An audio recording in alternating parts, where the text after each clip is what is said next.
আসসালামু আলাইকুম। আমি আনিকা তাবাসসুম।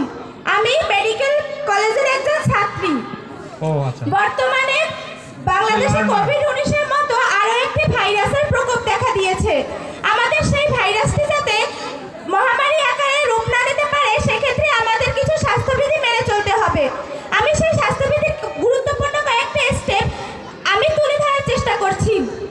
প্রথমত আমাদের ঘন ঘন হাত স্যানিটাইজ করতে হবে। আমাদের সবসময় হাত পরিষ্কার রাখতে হবে এবং 20 সেকেন্ড ধরে হাতটি ভালোভাবে ধুতে হবে। দ্বিতীয়ত আমাদের বিশুদ্ধ পানি পান করতে হবে এবং আমাদের সুষম খাদ্য গ্রহণ করতে হবে। আমাদের সামাজিক দূরত্ব বজায় রাখতে হবে এবং পরিষ্কার পরিচ্ছন্ন এবং বিশুদ্ধ এবং ফ্রেশ যে ফলটা সেটা আমাদের খেতে হবে। ধন্যবাদ সবাইকে। ধন্যবাদ আনিকা।